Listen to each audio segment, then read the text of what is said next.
Hello, everyone. Our guest today is Ken McLeod.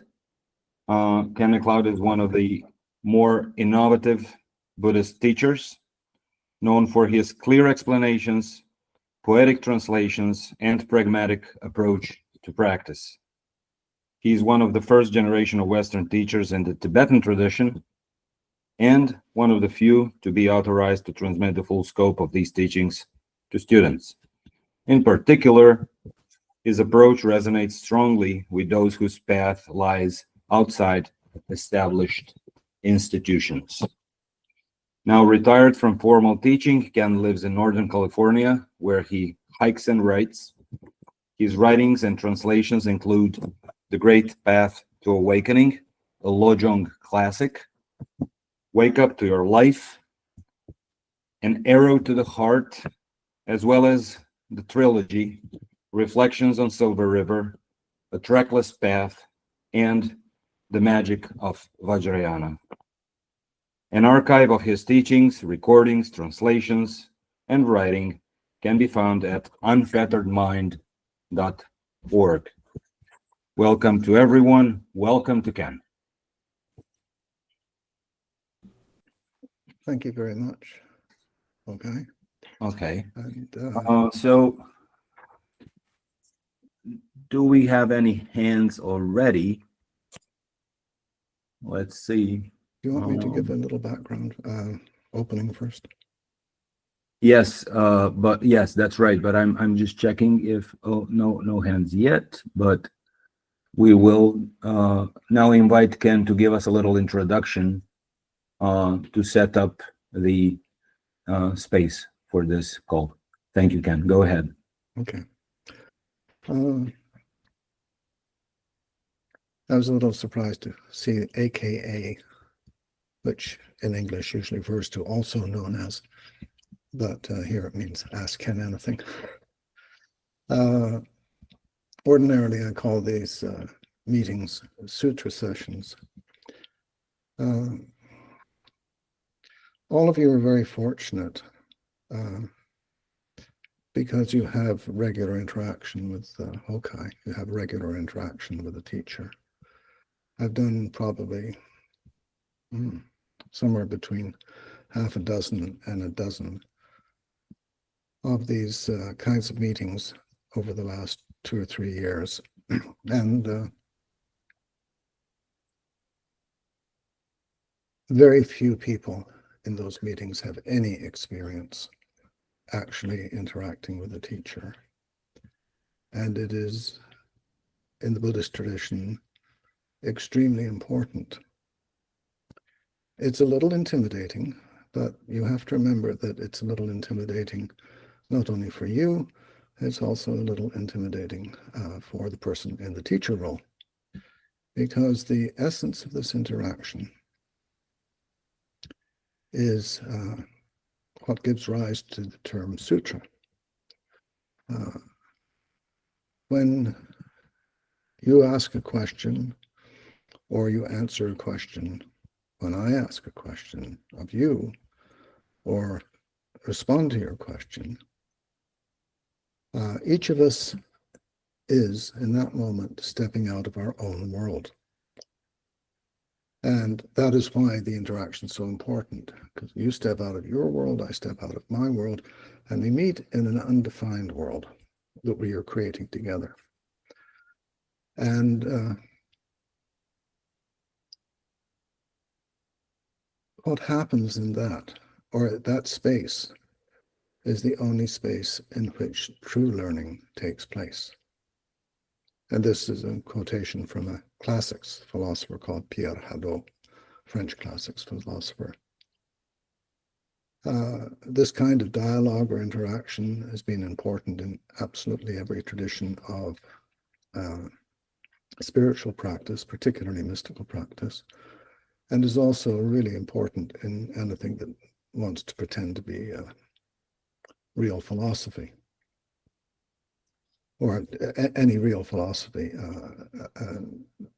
because again, it's the interaction which creates the possibility of real learning. Now, people ask, well, what kind of questions do I ask? Here we're very much focused on practice. So these are questions that come out of your practice. Hokai said earlier, keeping the questions short. Basically, because questions come out of practice, there's little or no need for background, history, or explanation. Just go straight to the question. And that can be very difficult for people because it means they have to really think and really take time for the question to come together. But that is what I would like you to do, and it's about your insights, your questions and challenges that have come up in your practice. And I'm going to do my best to respond to those in a way that my intention is to respond in a way that helps you move forward in your practice, which will often mean that I'm going to ask at some point, or may ask at some point, a question to push you a little further into what you're presenting to me. And we'll see what happens. Maybe we both fall over. I don't know. The other thing I'd like you to keep in mind, as Hokai said, this is being recorded. When I do this with groups of like 40 people or so, can't possibly meet with everybody or meet individually with everybody during that period of time. I try to remind people that the question that you have is probably a question that many people who are going to listen to this also has. So I'd like you to consider posing your questions as an act of generosity as well, not only for your edification, but you're also creating the situation by asking a question that will help other people in their practice. It doesn't stay just with you. And if at any point I need some explanation or background, I'll ask you, but as much as possible, keep your questions focused, and that way more people have a chance to engage this, which is always a good thing. And we'll see where we end up. Anything to add? Okay.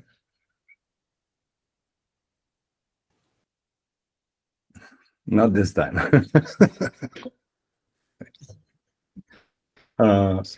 Thank you very much. That's very concise but very rich. So who's first? Who's first, unless you want to be called? Oh yes, I do that too. Yeah. Go ahead and press the phone thing. There's Jan. Okay, there goes Jan. Jan, go ahead, please. I have a question about living practice. Sometimes throughout the day, I will take 10 to 30 seconds and take a series of 3 breaths and gradually expand attention out. Sometimes when this happens, when I do this, there's a lot of energy, like a lot of energy in the body. And sometimes when I do this, there's almost like a resting there. My question is there anything to notice or anything to look at? Or should I just let it all come and let it be and let it go?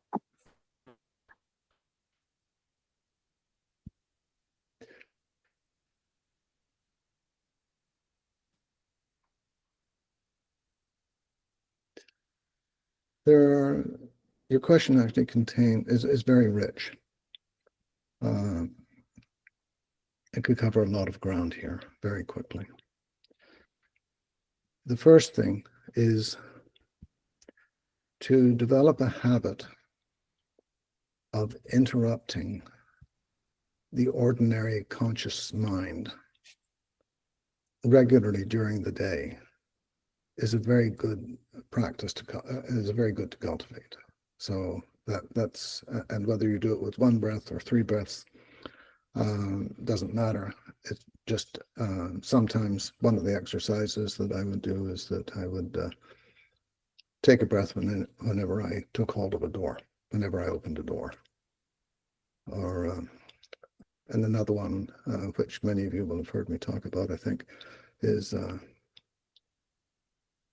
don't always succeed at this sometimes, often, but take a breath before I say anything, which makes business meetings very interesting. And usually results on me being called upon sometime halfway through the business meeting. Ken, you haven't said anything yet, because everybody's so busy talking. But there are a lot of little things one can do. I wouldn't try to do too many at one time. 2 or 3 is plenty. Now, as you described, sometimes when you take those 3 breaths or whatever you use to break the ordinary flow of thinking or flow of experiencing, really, is just all kinds of energy in there. Well, and other times it's like, oh, I'm just here. And it's almost like you come to a stillness which you didn't know you were in. Something like that. Yeah. So let's start with the stillness that you didn't know you were in. Okay. When you do that, when that's the experience, then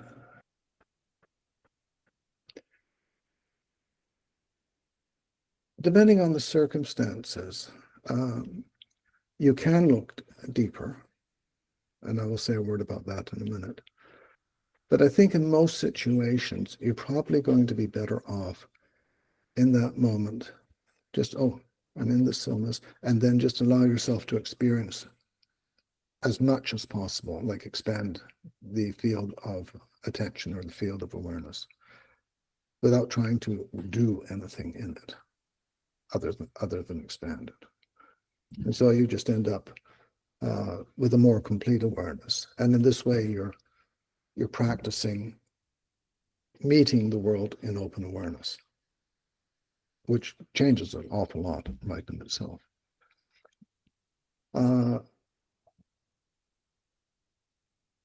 Be a little careful of doing this while you're driving. I once found myself absolutely fascinated with the pattern of raindrops on the windshield in the middle of driving on a freeway. Not so good. So be practical. And if the circumstances, if there's no particular demands on you at that point, then you can, if you wish, ask what knows or what rests. Now, these kinds of questions are not intended to be answered. When you ask them, they heighten your awareness or they heighten the level of attention so that you're experiencing things a little more deeply. And so you'll often notice a shift when you ask those questions. Most people experience the shift and then scramble to get an answer.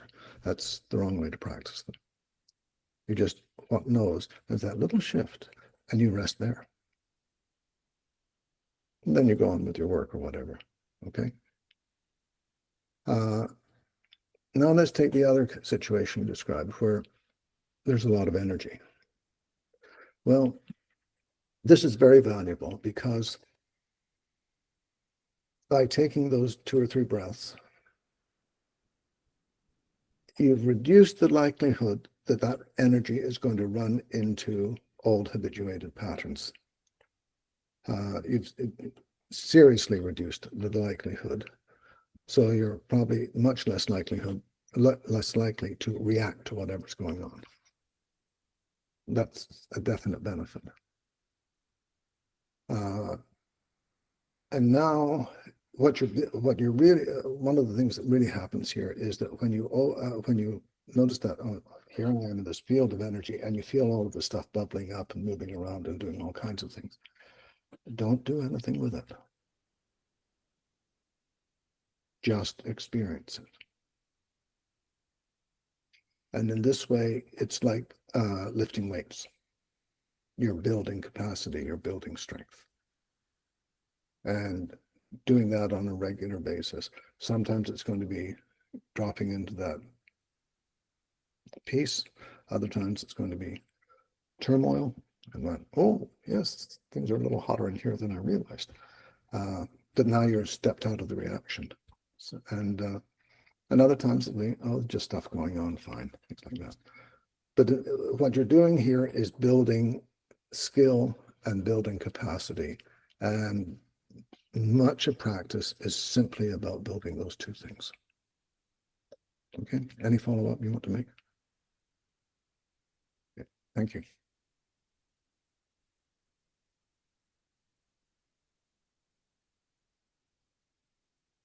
See, that wasn't too bad, was it? There was somebody else. Oh, yes. Yeah, that Branislav. was well. Okay, let's go with Brano. Okay, so when I practice, part of me still looks for a proof. I'm getting somewhere that I'm on the right track, and I keep wishing for signs of progress, and I get frustrated when I don't see any. What should I do in that moment? I can't possibly help you because I'm doing the same thing.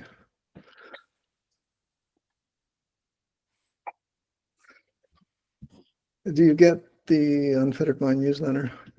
Yes. In the last newsletter, I put a short piece by Gampopa. Mhm. That I was cleaning up my office and I got all these papers, and this one fell out and looked at it. Oh, that's kind of neat. I can't remember if I ever read it before, but and oh, okay, maybe I'll do this. And I found this absolutely fascinating little piece because it tells you exactly what to do here. And tell me, what is, am I getting anywhere? What is that?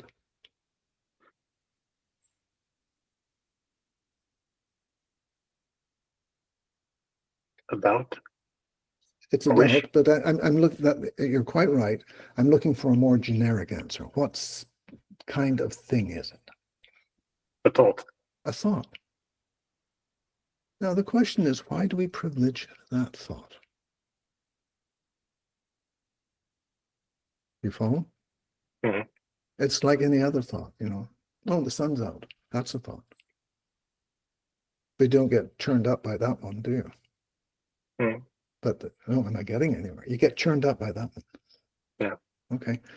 Can you treat it as a thought? Yeah, it takes a little bit. Mhm. But that's it.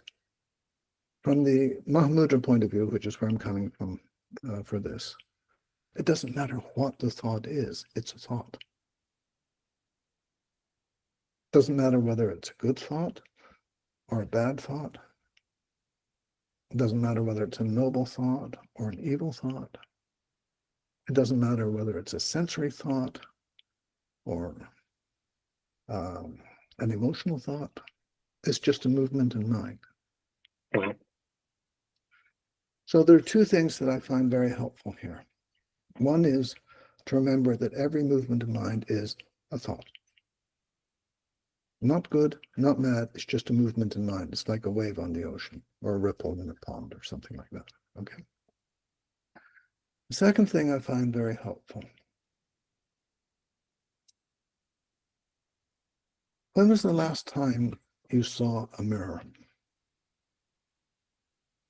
An hour ago? Really? Oh, Yes. oh. I saw myself in the mirror. Yes. Do you ever see a mirror?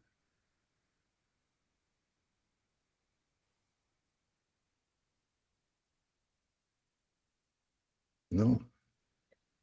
Do you ever see your mind?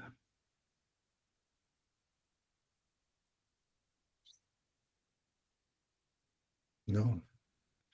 There's a line in the Mahamudra prayer. It doesn't exist. Even Buddhists do not see it. So, if you can look at your mind the same way you look at a mirror, this can be very helpful. You can look at a mirror, and you're quite right, we generally focus our attention on the reflections in the mirror. What if we just looked at the mirror and didn't focus on any one reflection, just looked? Could you do that? Mhm. You probably find it a little difficult at first, but you might try that, because that'll be a very helpful exercise. So you can look at a mirror, and maybe it's your bathroom mirror, maybe it's a mirror in your hall or something like that, so it's reflecting a whole room. And you just look at it, and you'll notice that your eye gets caught by one reflection or the other. But every time it gets caught, just relax and take in the whole mirror again, until you can just rest looking at the mirror without getting caught by any reflection. That'll take a bit of practice.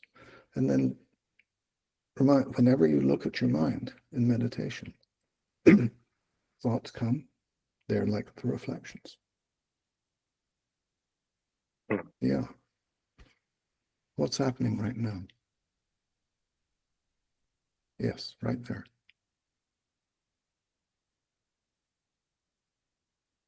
Don't think. Just tell me what's happening.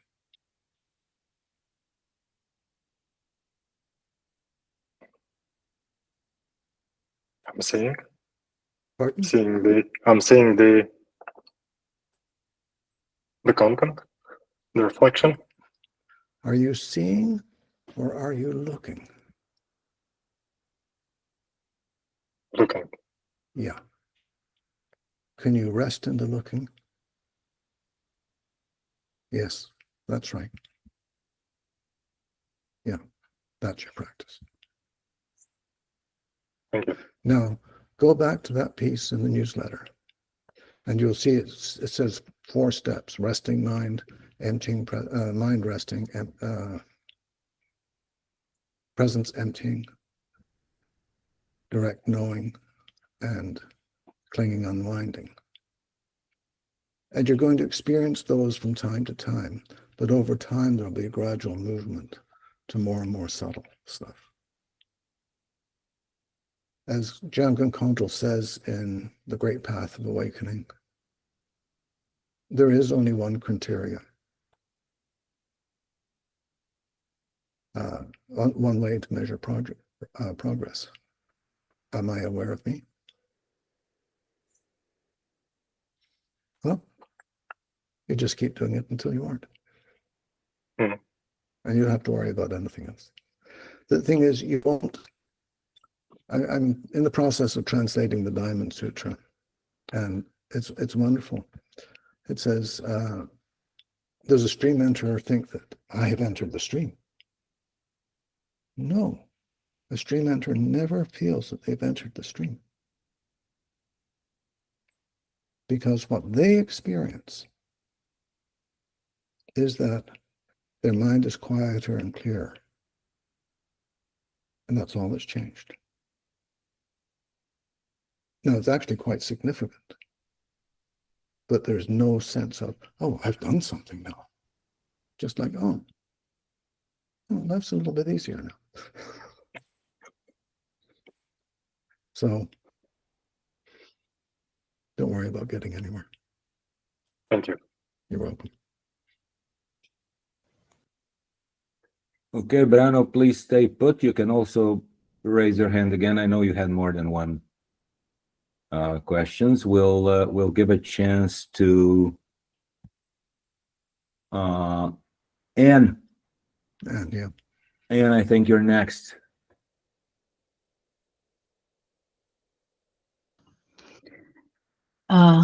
there we go. Actually, I think you've just answered my question. I wanted to ask you about the rest is not your business. Ah, yes. Eliot's famous line. Mm. What about that? I think we all know that one. Yeah, what do you have to say here, Anne? Well, this has become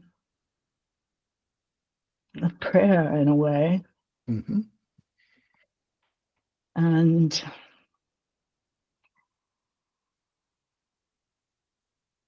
I find it like a practice motivation. But I wonder sometimes if I'm not getting into the situation where that Brani was talking about, where it comes up as a thought and then I'm not letting it go and just letting it pass as a thought. Well, you want the good news or the bad news? Both. That's good because they're always the same. The good news is this is something that is of concern only to higher level bodhisattvas. And the bad news is this is a concern only to higher level bodhisattvas. That is, the comparing mind is one of the last things to go. So it's going to be around for a while, probably. And that's why I was saying to Brenny, it's a thought. And that is just, okay, am I getting anywhere in my practice? Thought, back. Okay. Am I meditating correctly? Thought, back. You know, am I doing the right thing? I mean, we're filled with these doubts, right? Well, it's just movement in mind. And I say just movement in mind, but it catches us. And it catches us again and again and again.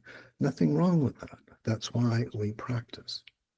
We practice because, well, as what Samuel Beckett says, fail better, fail again, fail better. And it's called practice because we fail at it all the time. You follow? That's why you do it. Yeah. If you could actually do it, you wouldn't have to practice. And no fault here at all. The thing is that as you become more skilled, more versatile, and are able to practice with increased capacity, you don't notice the changes that are taking place.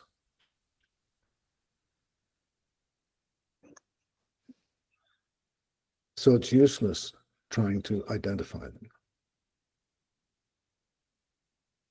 You may hear other people say, you've become awfully quiet later, and then you come to control the mind training instruction of the two witnesses rely on the principal one, which is your own assessment, or you know whether the mind is still or not. I mean, I remember after the 3-year retreat when I was visiting in England, people say, you have an awfully quiet mind.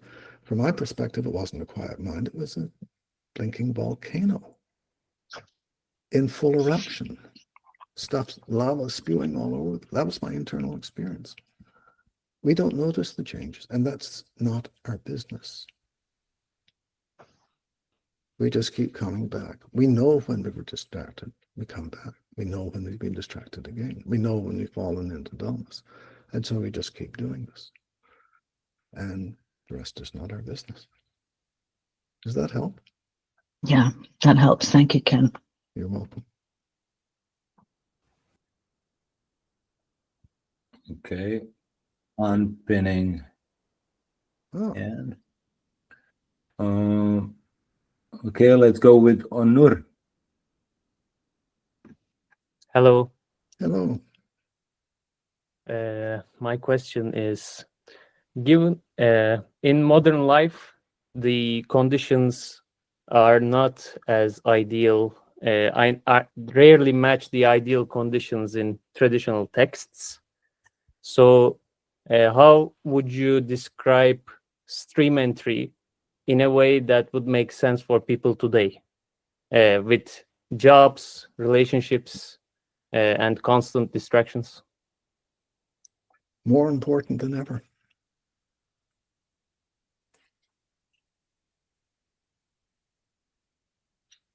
You follow?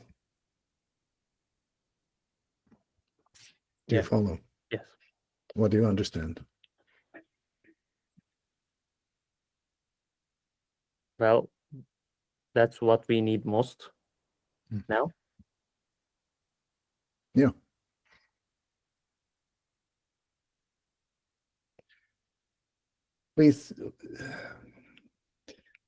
When I was first at Rinpoche's monastery, this is a very long time ago now, we came to observe that there was a disease all of us caught, called grasses greenitis. That is, the grass is greener over there. Things were better or easier. This is nonsense. One day, I was with my teacher, and he told me about his teacher, who had done the 3-year retreat when he was fairly young. And when he came out of the 3-year retreat and was at, I think it was Pepal Monastery in eastern Tibet, he was assigned responsibility as the chief tailor, because they had all these brocade banners and things to make. So he supervised the monks making all of these things. I did this for 2 or 3 years, and he said, this is a complete waste of time. So I went to one of the toilets in the monastery, and I can assure you that a toilet in a Tibetan monastery wasn't a very pleasant place. And concrete, stone floor, smelly latrines, ugh. He closed the door and barred it so it couldn't be opened. And he stayed there for 7 years praying to Green Tara. After a while, they put food under the door. So he had to, even in the monastery, he had to create the conditions for his practice. And in today's world, yes,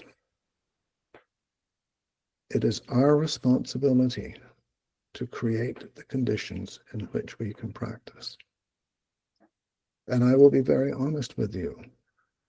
It took me a very, very long time for me to figure out what the right conditions, the conditions that were actually helpful for me, because they sure as hell weren't what's in the text. I couldn't do that. I just got ill. And it took me a very, very long time. But that's the most important thing we can do, is to figure out, given our lives, given how we've chosen our lives, chosen to live our lives, what are the conditions we need in order to be able to practice effectively? This is a completely non-trivial question. And I don't know the answer for you. But you look at your life and you know how much time you can practice and practice effectively. For most people, that's a relatively small part of the day.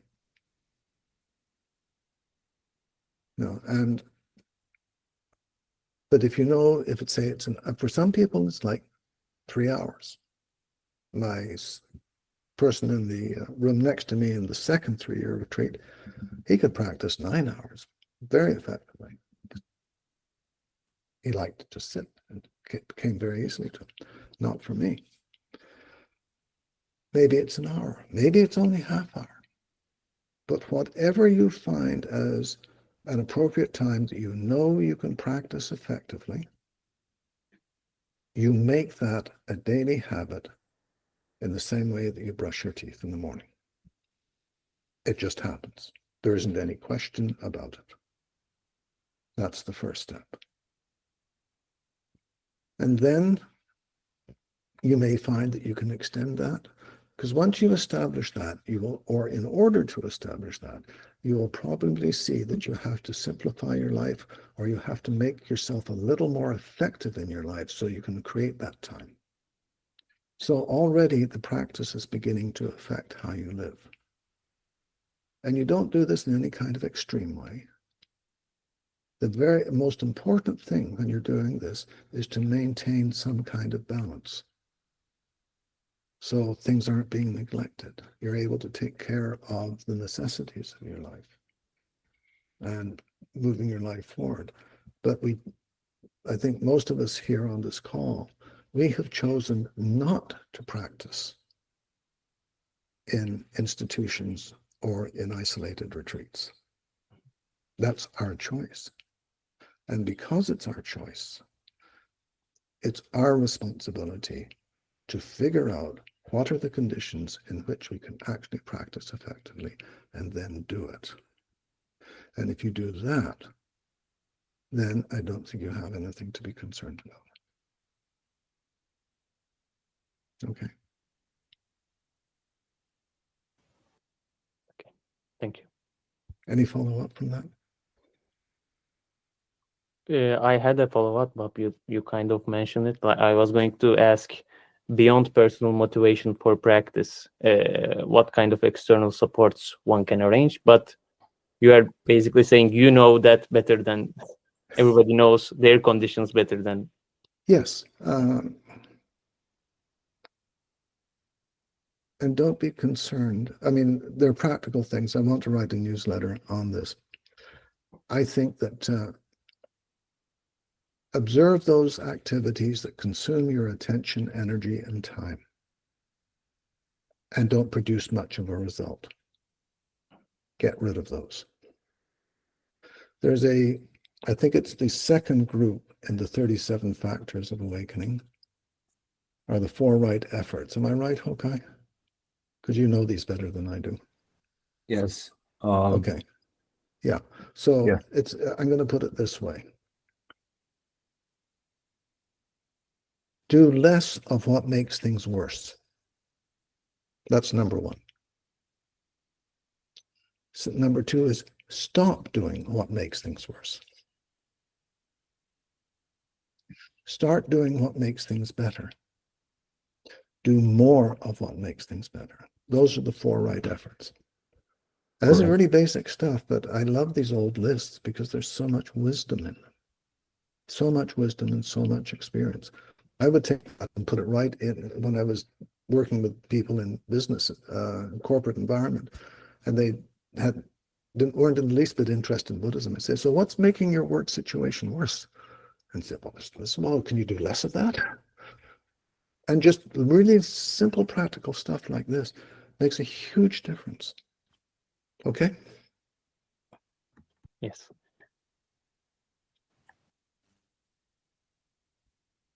Thank you.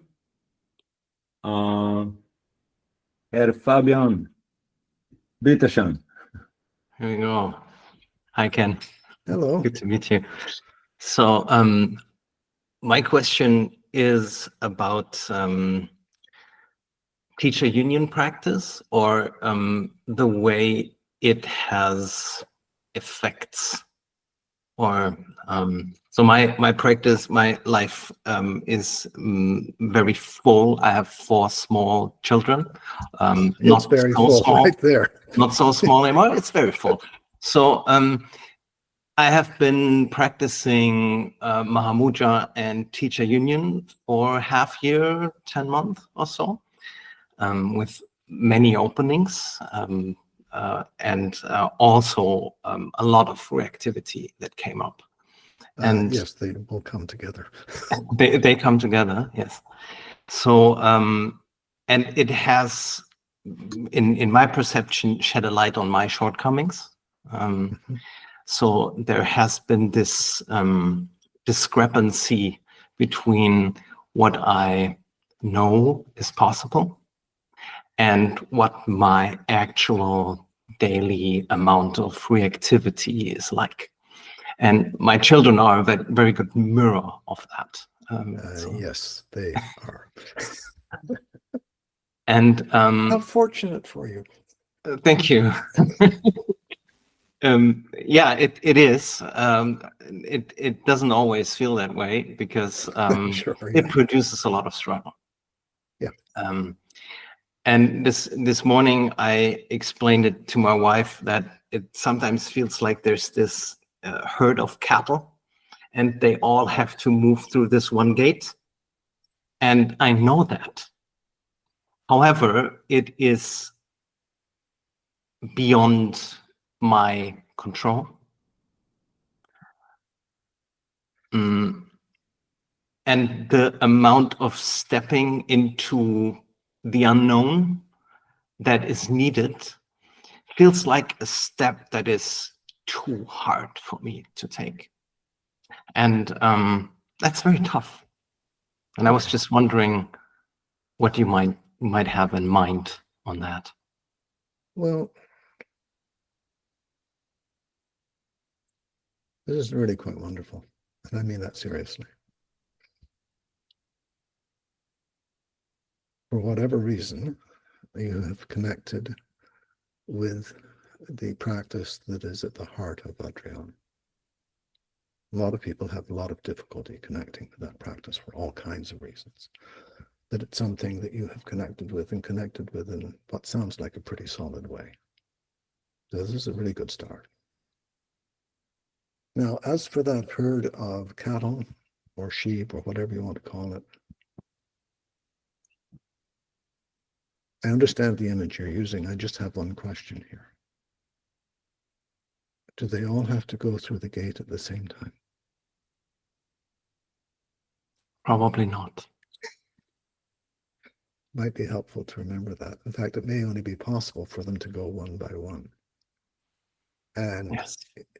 and the other piece is you lead one through, what does the next one do? Mhm. Follows it, right? Mhm. So you might just remember that.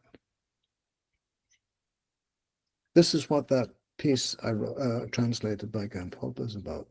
You just start this process. And how long it takes, we have no idea, and it's not our concern.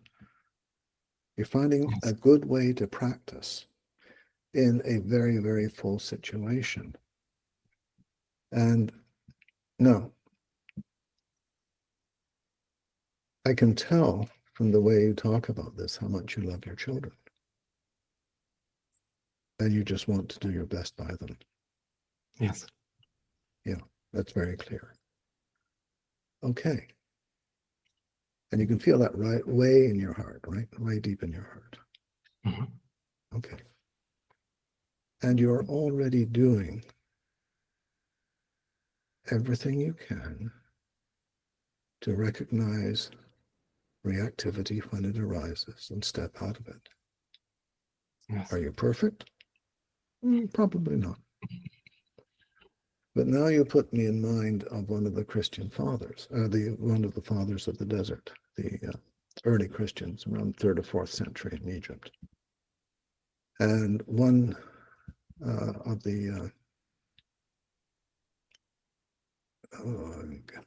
the monks living in the desert had been misbehaving, and the group of people who meditated in that region of the desert had met together to decide how he should be disciplined. Mhm. And in the middle of this meeting, the very oldest and the most highly revered of all of these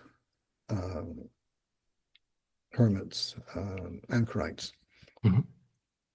walked in holding a handful of sand and said, "My faults run through my hands like sand. I cannot judge this person." So you're making Very, very good efforts. But don't be hard on yourself. That's extra. So I think if I'm going to boil down the practice instruction I might suggest for you is nothing extra. That's a deep instruction. And don't get caught in a spin like a dog chasing its own tail. That won't help you. Whenever you find yourself falling into that self-judgment, take a breath. Because when you're in that spin of self-judgment, you're like a dog chasing its tail. You can't possibly understand or do anything from there. Yes. So stop, take a breath, and then say to yourself, nothing extra. And you'll find that something shifts. And then whatever you're doing, whatever going on in your life, you go on right from there. Forget about the self-recriminations, forget about this, forget about that, and just go on with your life right from there. This is a really wonderful way to practice. Does this help? Yes, it does. Good. Okay. Thank you, Ken.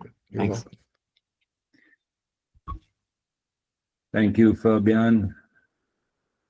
Dustin, my man, go ahead. Okay. You hear me, Ken? Yes, I do. So let me pull it up. But coming from a background of noting, labeling, Mahasi practice for, I don't know, 6 years or something like that. And then coming into calm abiding and developing capacities. I mean, they're pretty much two total opposites. In being one, you're going for thoughts, emotions, urges, and the latter being you're just kind of watching things go by, right?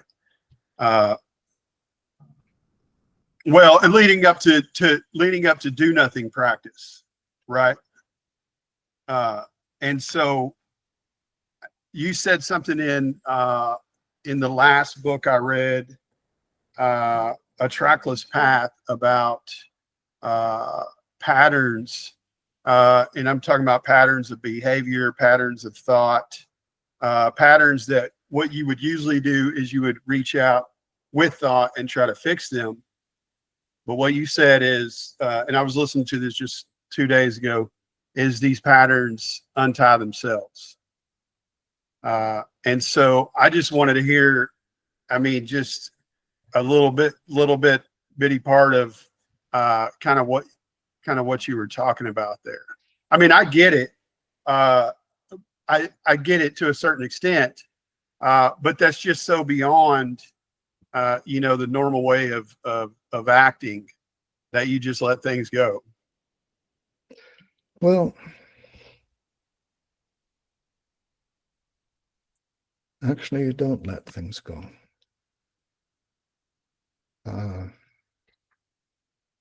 In practice, it's more you let things be, and they let go themselves.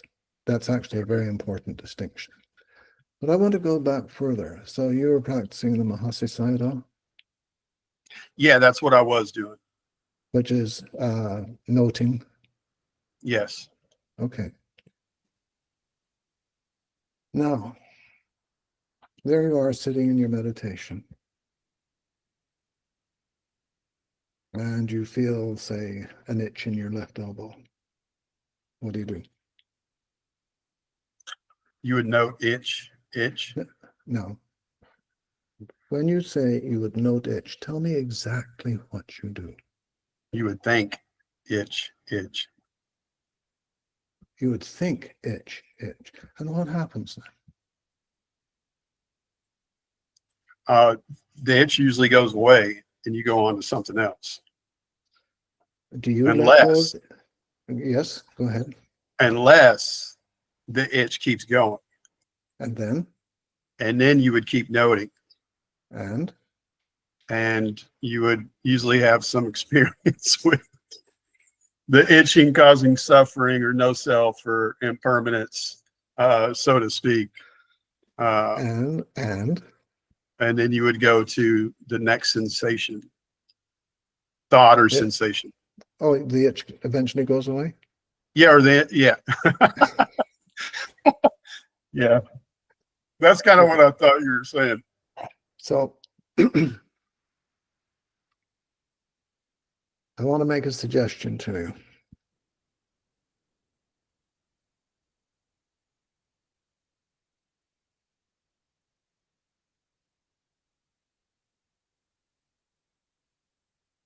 Noting or practice noting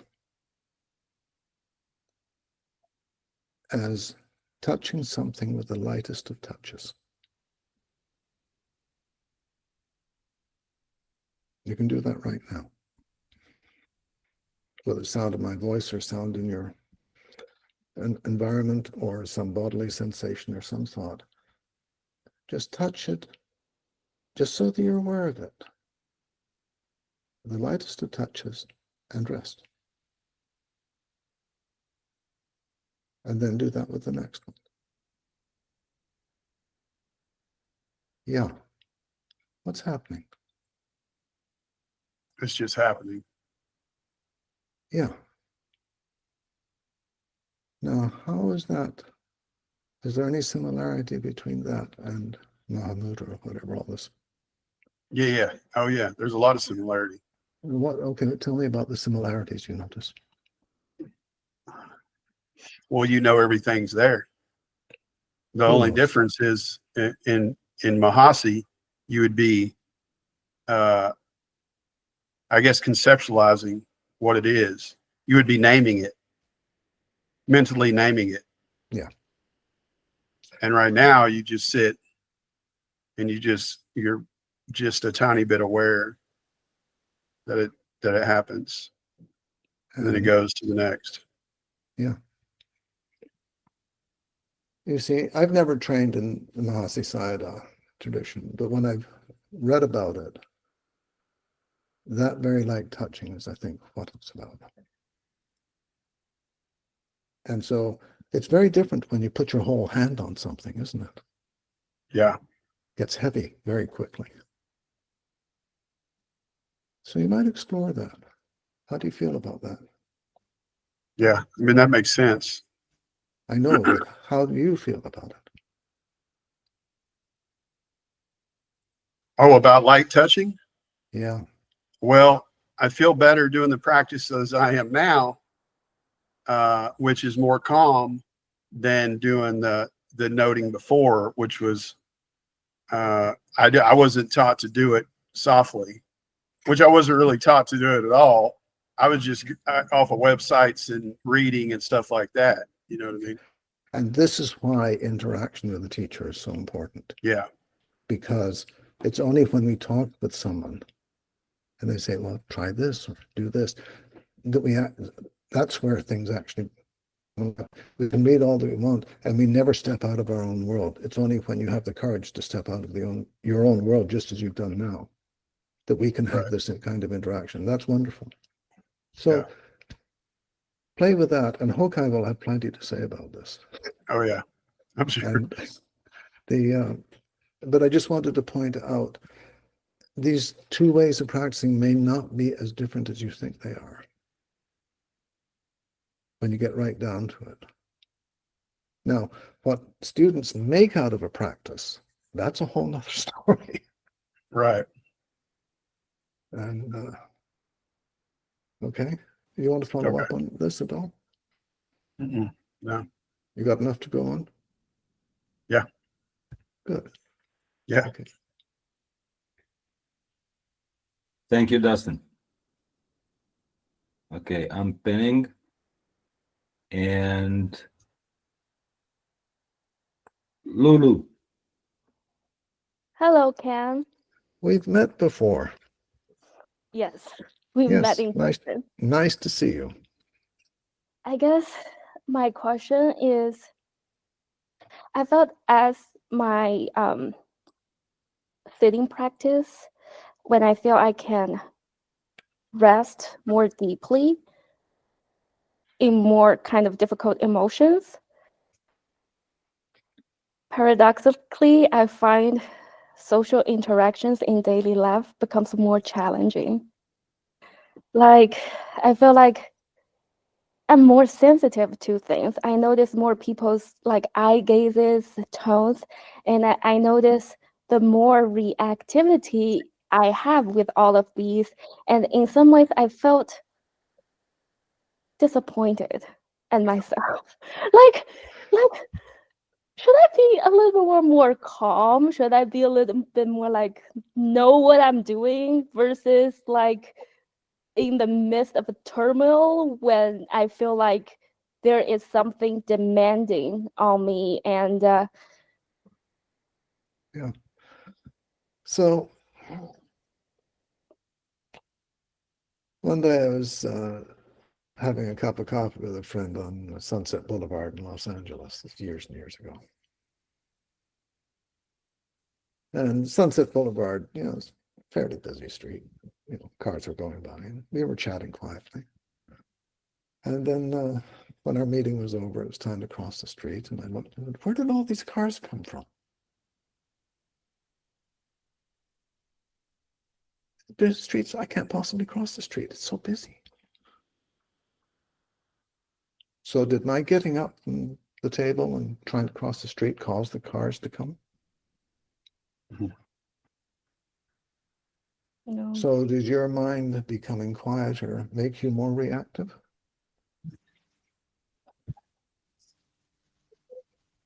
You know, big congratulations to you here. You're beginning to see how reactive we are. This is a step forward, even though it feels like a step backward.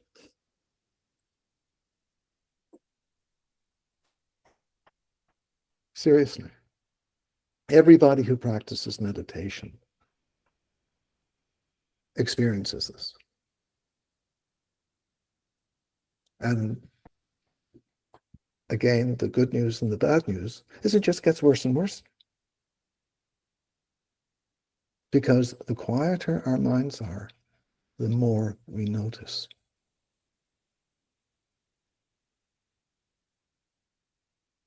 And the fact that you can notice it says you now have the capacity not to react to it.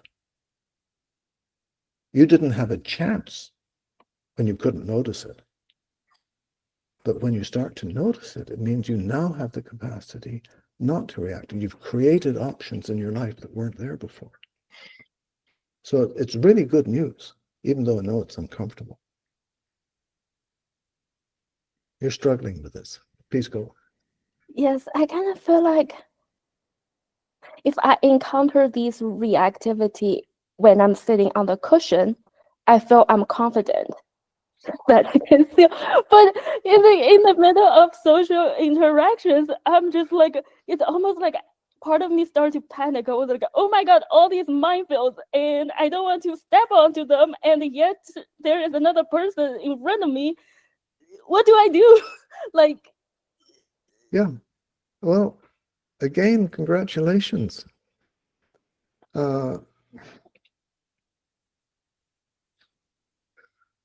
I mean, this is the fact that you're noticing this speaks very, very well of the quality of your practice. So I'd just like you to take that in and feel that with some confidence. Okay? Now, some of the terminology I've developed is to talk about practice as having two components.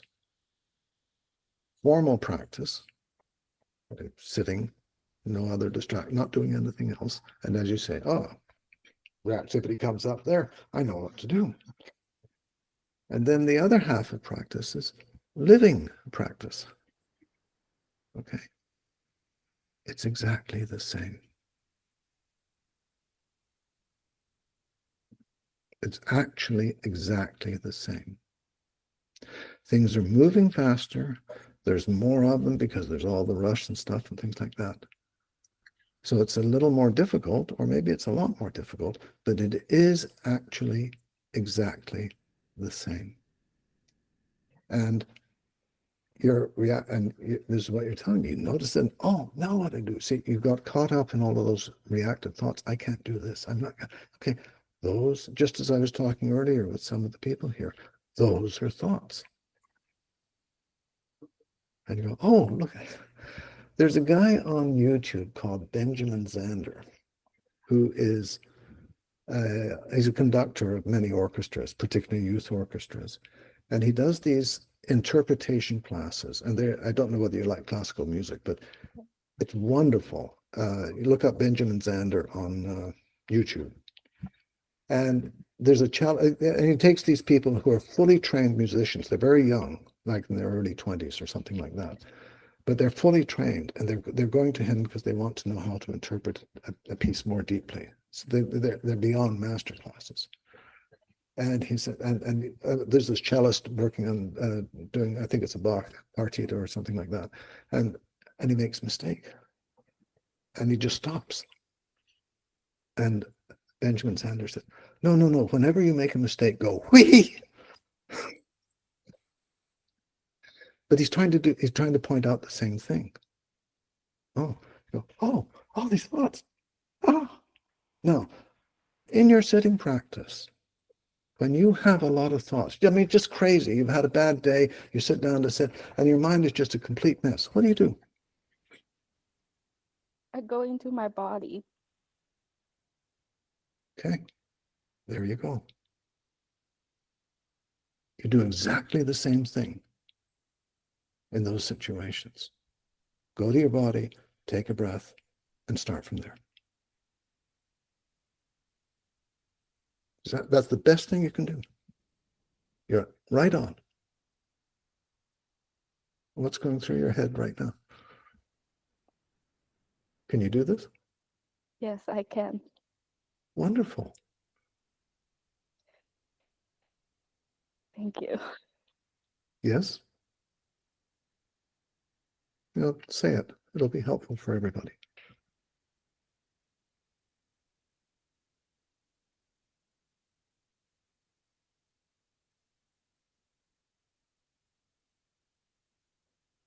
Now when I think about like why I asked this question, it almost feel like I want a magical pill that that my like nothing else won't be there, Yeah.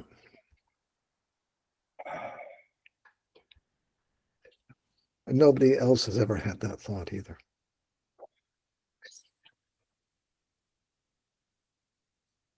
Yeah. There's what was his name? There was a guy in Tibet who was really strict in his own practice.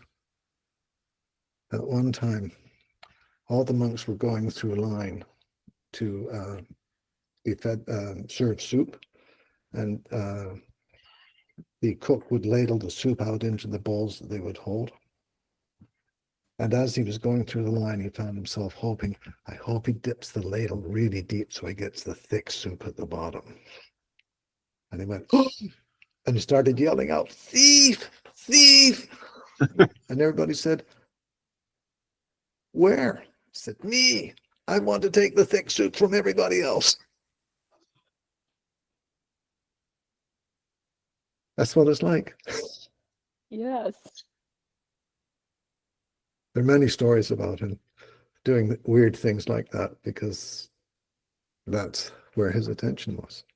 And the fact that you're noticing this really speaks very well of your practice. You keep doing what you're doing and going to your body, just as you described, you're in good shape. Just keep doing it. Thank you. You're welcome. Thank you, Lulu. I have no idea where we are with time. Where are we? We are at 1 hour, 10 minutes. Okay, fine, good. We can take a little more. Yeah. You're okay? Yeah, I'm fine. This is great. I mean, I love these questions. They're great. Okay. We have Fabian again. Okay. Go ahead, Fabian. Hey, sorry to ask a second question. I don't want to steal anyone's slot here, but nobody else raised their hand. So it's so funny that you mentioned Benjamin Zander, because this is actually, well, now my browser got away. I'm back. So, and this is a book of his called The Oh, I Art of didn't know. Possibility. Yeah. And it's actually the only book I keep twice in my bookshelf to just be able to spontaneously give it to another person. Yeah, and I've been loving it so much for many years. So thanks for mentioning it. It's so Are you a interesting. musician? Yes, What do you play? piano. Uh-huh. Okay, so he speaks very directly to you. Do you practice one but playing? Yes, I do. Unfortunately, yes, I do. Yeah. I have another question, and it's about your book, The Magic of Vajrayana, and or a phenomenon connected to it. I read it the first time when it came out, and I think I read bits and pieces for a second time, and then a week ago or so, I started reading it a third time, and reading it the third time actually made me notice the dedication. Which is to the dark lord who dwells under the sandalwood tree with a single trunk in the cool grove in the southeast. Yes. And I knew this session would come up, so I thought about asking you about it. And then I kept reading the book and came to the protector practice chapter, which I have no recollection of reading before. And not only the dedication intrigued me this time, but also the protector practice really spoke to me this time. So maybe anything you can comment on either the phenomenon of this speaking to me now, or why you might have chosen to put this dedication at the beginning of the book. Okay. How does it speak to you?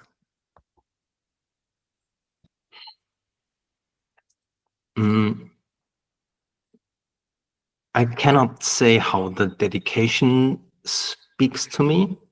It's just that it evokes an imagery that sort of feels that there's some sort of pull to it.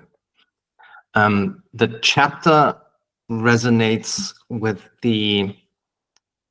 I think it's close to the end of the chapter. It's about recognizing challenges in life as opportunities for practice, and essentially seeing them as a gift or as something that supports you in awakening, despite your not knowing this at the time.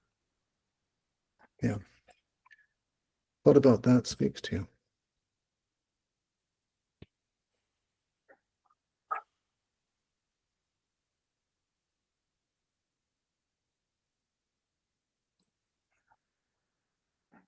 Well, after exhausting so many options to, control, this seems like the most plausible way. You're beginning to sound like Sherlock Holmes. Okay. When all other possibilities are eliminated, whatever remains must be true. Yes. Yes. Yeah. Okay. So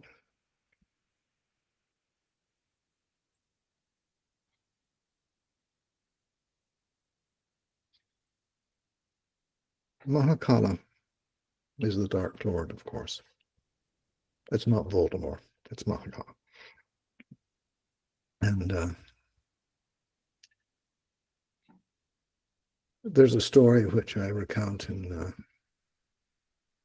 Wake Up to Your Life in the chapter on compassion, which describes the origin or the myth of Mahakala's origin, that he arose as from the renewed intention of Avalokiteshvara, the Bodhisattva of compassion, Mhm. when he succumbed to despair. Mhm. Okay. So there are a couple of things from this that are important to me anyway. So I'll tell them, so maybe they'll be helpful to you.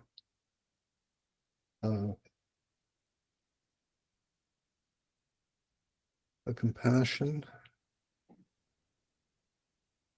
that we practice or seek to practice, whether in Mahayana or Vajrayana, because Vajrayana is just a special form of Mahayana, really, is a compassion that goes beyond despair. That is, it doesn't matter how bad things go. It's still there. It's still active. Not by a force of will or trying to push against something, but because it is what we are. And we connect with it at that level, which is very, very different. Do you follow? Mhm. Yes. So when Avalokiteshvara succumbed to compassion, succumbed to despair, 3 endless eons he worked for the benefit of sentient beings and got nowhere. In fact, things were worse. So he went, oh, what's the use? And his guru, who's Amitabha Buddha, came along and said, not so good, not so good. You're going to have to make a new bodhisattva vow. And Mahakala is what this black home appeared in his heart. That became Mahakala. The wrathful form of Mahakala is an expression of the potency of the energy in our own minds.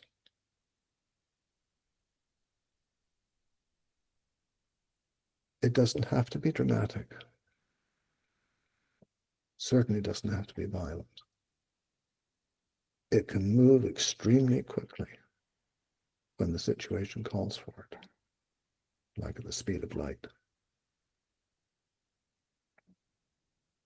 But it's always available to us. And you can say our practice is about learning that it is always available to us. It's always there. And that's the first step. And the second step is to start trusting it. And the third step is to trust it so much that it actually becomes active in our lives. Mhm. So, for whatever reason, I feel a connection with that. And I received many empowerments from my teacher about Mahakala. And I always keep him around, or he always hangs around, I'm not sure which. And when you move into Vajrayana practice, and whether you're working with Chenrezig, Avalokiteshvara, Green Tara, Mahakala, Madhya, doesn't matter. This is your personal God.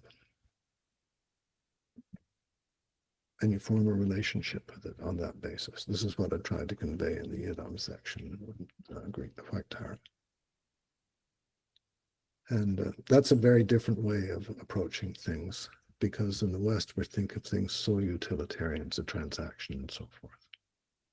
And this is your personal God, and he or she is going to do their part as well, and you do your part.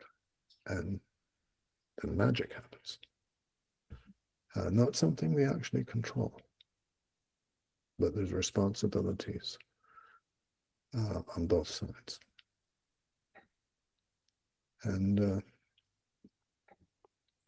you already touched into this with your relationship with teacher union practice. Mhm. And one of the traditional instructions here is you see your teacher, or as I prefer to say now, your teachers and Mahakala as being not different.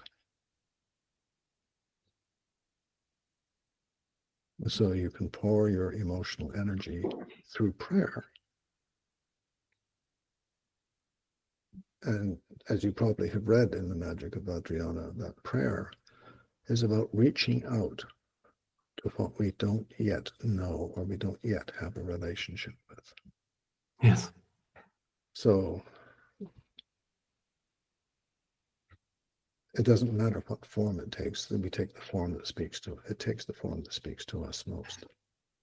But what is most is that you feel yourself, how important it is in your heart, and how you are prepared to feel what is essentially a pain in your heart because it is so important, that longing, and step into the unknown to meet it. You do this in your practices, you're in a good path. Does this help? Yes. Thank you. Anything else? No. Okay. Thank you. Thank you you, for the Ken. questions. Very good. Thank you, Fabian.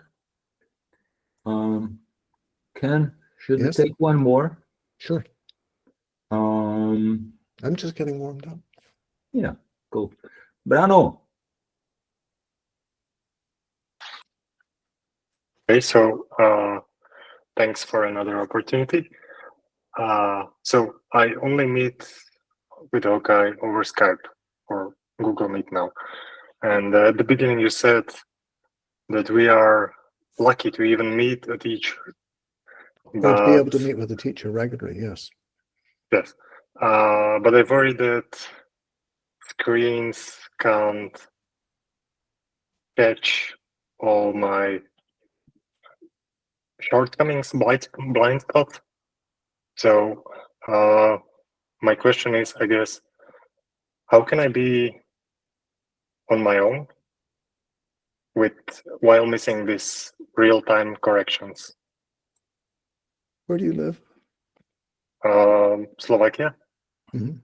Bratislava. I may be a little out of line here, but that's nothing new. I would encourage you to make the trip and meet with Hokai at least once. As someone once said for visiting, de-virtualize the relationship. I think it's important. I really do. And because, believe it or not, he's actually a human being.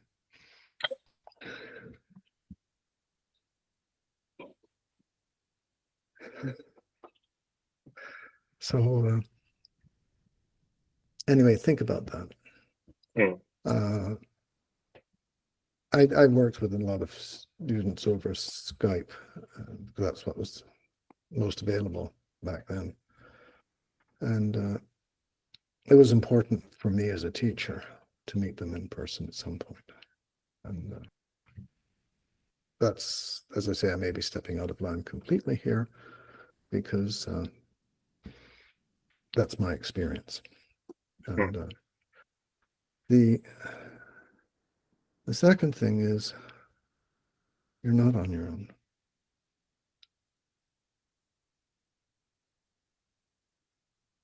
You formed a relationship. The relationship is obviously very important to you. You're not on your own.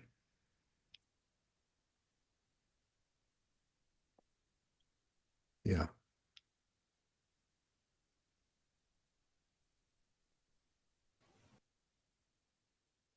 Also, what are you experiencing if you are comfortable talking about it?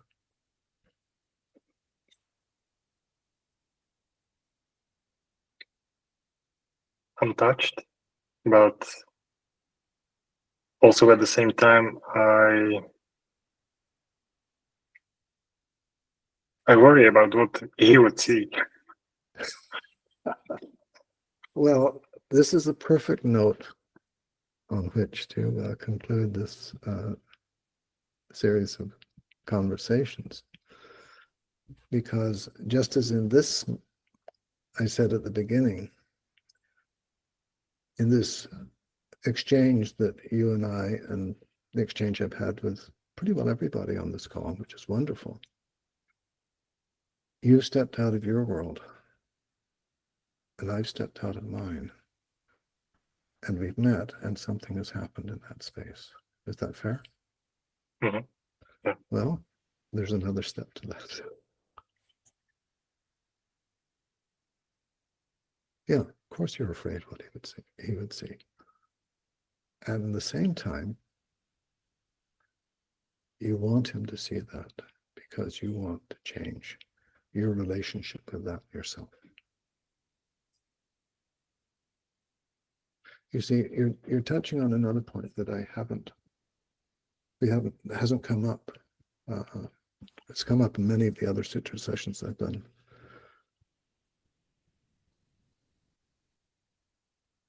Why do you practice?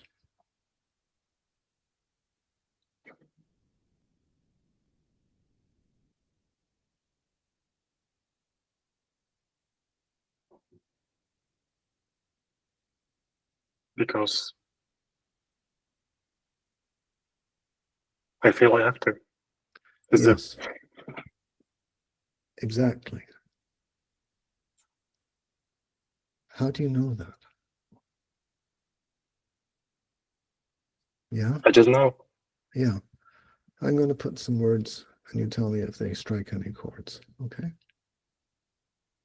Is there a longing or a yearning? Yes. Yeah, because you were touching that just a few moments ago. Is that longing or yearning painful? Sometimes. Yes.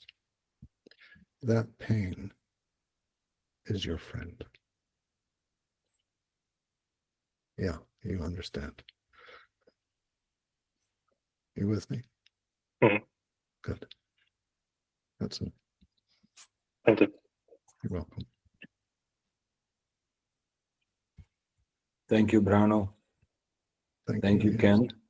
You're very welcome, Hokai. This has been really wonderful. Thank you, everybody. These are everybody's. What I really appreciate here is the honesty and the directness with which you brought your questions, and really quite wonderful.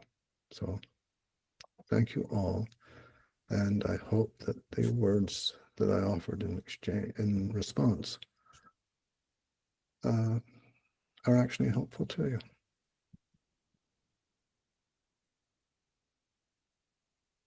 Okay. Thanks to everyone again. Thank you, Ken, for your time and availability and for everything that came through, whether it's from you or through you. And I don't know. let's all hope we can meet again and do this thing. Have a good rest of the weekend. Bye. Okay. I wish you all Bye. the best. Thank you.